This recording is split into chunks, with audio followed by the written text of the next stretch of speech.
Hi guys, welcome back to this YouTube channel. और आज हम बात करने वाले हैं एप्रोरी एल्गोरिथम की।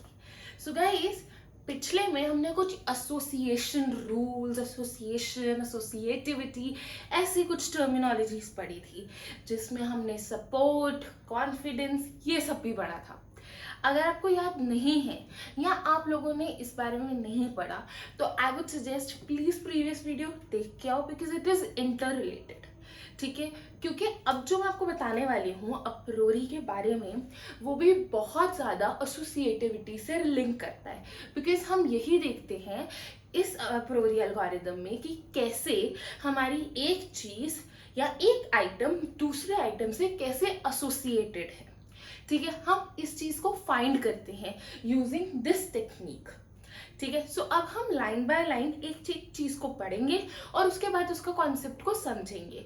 उससे पहले मैं एक चीज बताऊंगी पहले ही, कि जैसे यहाँ पे लिखा है कि it is an iterative approach जिसके साथ के फ्रीक्वेंट आइटम सेट्स हम फाइंड करते हैं, मतलब k+1 को फाइंड करते हैं। के आइटम्स हमारे पास हैं और हम नेक्स्ट आइटम सेट को की फ्रीक्वेंसी को देखते हैं। ठीक है, अब बात करते हैं apriori algorithm. It is named so because it uses prior knowledge, मतलब के फ्रीक्वेंट आइटम सेट्स जो हमारे पास हैं उसकी नॉलेज को यूज करता है हमारे k+1 आइटम सेट को फाइंड करने के लिए। सिमिलर जैसे हम i+1 ऐसे करते हैं ना कोडिंग में, वही चीज है, मतलब थोड़ा बहुत एक्सप्लेनेशन के पर्पज से। ठीक है, और आइटरेटिव प्रोसेस है, मतलब ऑफ कोर्स एक देन नेक्स्ट के बाद k+1 कर देंगे। ठीक है, देन k+2 सॉरी, मतलब जैसे 1 हमारी k की वैल्यू है तो हम k+1 करेंगे, नेक्स्ट आएगा 2, देन आएगा 3, देन आएगा 4, ऐसे करते करते हमारे पास कुछ वैल्यूज आती जाएंगी। ठीक है, और इसमें आपको सपोर्ट एंड कॉन्फिडेंस पता होना चाहिए, बट मैं नहीं बताऊंगी इसमें, बिकॉज आई वांट कि थोड़ा सा प्रीवियस वीडियो को भी देखो और तो और कमेंट सेक्शन पे डिस्कस करो, मुझे बताओ कि तुम्हें कॉन्फिडेंस एंड सपोर्ट के बारे में क्या क्या याद है।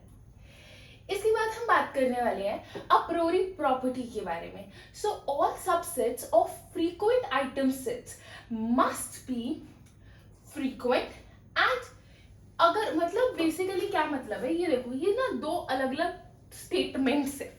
ठीक है, सो हो क्या रहा है कि ऑल सबसेट्स जो कि फ्रीक्वेंट है एक आइटम सेट में, जो चीजें फ्रीक्वेंटली आ रही हैं वो फ्रीक्वेंट ही होगा आइटम सेट। सिमिलरली अगर हमारे पास कोई चीज इनफ्रीक्वेंट आ रही है तो उसका सुपर सेट भी हमारे पास इनफ्रीक्वेंट ही आएगा। कोई बंदा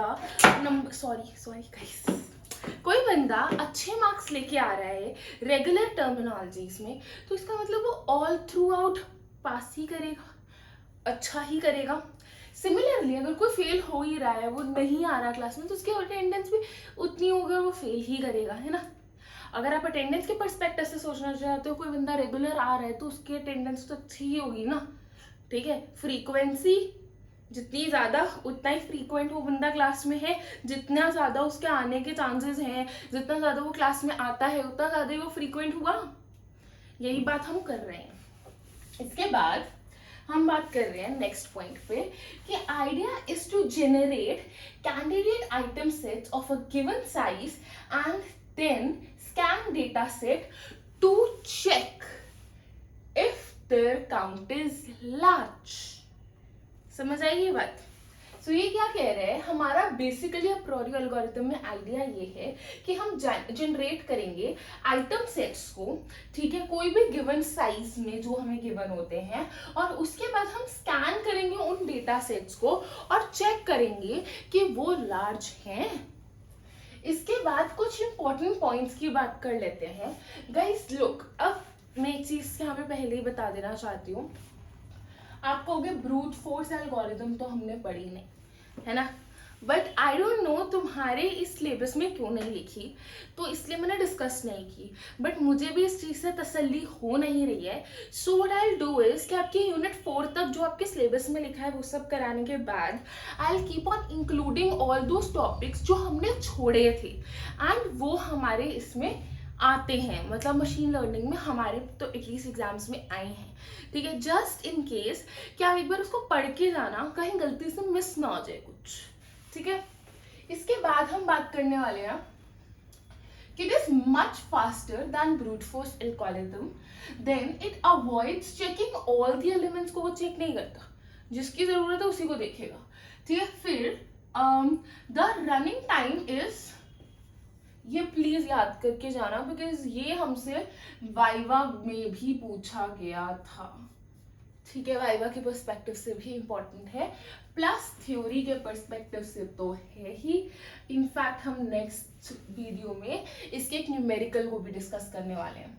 इसके बाद it makes multiple passes over the data set. Guys आपको मैक्सिमम जगह पे मल्टीपल पासेस वाली चीज जरूर मिलेगी फॉर श्योर, तो प्लीज इसको as an important part of this algorithm रखना।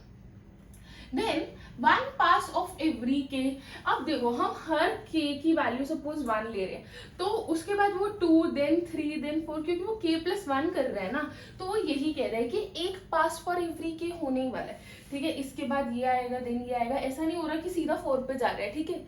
ये चीज है। देन डिसएडवांटेज ये है क्योंकि ये multiple passes of data sets हैं, तो कई बार ये इनएफिशिएंट बन जाता है। अगर if there are thousand of candidates और मिलियंस उनके ट्रांजैक्शंस है, जितना ज्यादा पासेस होंगे, ठीक है, और अगर जितने ज्यादा पासेस हैं हमारे पास और उतने ज्यादा कैंडिडेट्स हैं, तो थोड़ी प्रॉब्लम आ जाएगी ना कैलकुलेशन में, तो हम हर चीज को इतने अच्छे से कैलकुलेट या इतने अच्छे से नहीं सोच पाएंगे। ये इसी चीज की बात कर रहे हैं। अब गाइज आई थिंक आपको एप्रोरी के बारे में काफी कुछ क्लियर हो गया होगा। नेक्स्ट वीडियो में न्यूमेरिकल डिस्कस करने वाले हैं, सो प्लीज स्टे ट्यून्ड, और आपको और अच्छे से आएगा, I can guarantee you that. And ये आप प्लीज अच्छे से करके जाना, इट इज वेरी इंपॉर्टेंट। मेरे टाइम पे 5 मार्क्स का पूरा आया था अलॉन्ग विद न्यूमेरिकल, ठीक है, उसके अलग मार्क्स थे। सो प्लीज इस चीज को बहुत ज्यादा सीरियसली लेना, ये टॉपिक बहुत इंपॉर्टेंट है, ठीक है। एंड सिंस हमारे आपके इस टॉपिक्स में, आपके सिलेबस में कुछ बहुत ज्यादा अजीब या रैंडम चीजें तो नहीं दी जो हमारे टाइम पे थी, जैसे पीसीए तो हमने कर लिया, आईसीए भी था, देन हमारे पास ऐसे कितने कॉन्सेप्ट्स हैं जो आप लोगों ने करे ही नहीं है, तो उन सबको अगर हम देख रहे हैं तो ये इंपॉर्टेंट बन जाता है ऑटोमेटिकली। तो प्लीज मेक श्योर कि आप इस चीज को पढ़ के जाना। Then I think this is all for this video and all the best for your exams. Please don't forget to like, share and comment and please subscribe to the channel. And next video में numerical के लिए pen and paper लेके ready रहना। So bye bye guys, all the best once again, and screenshot ले लो।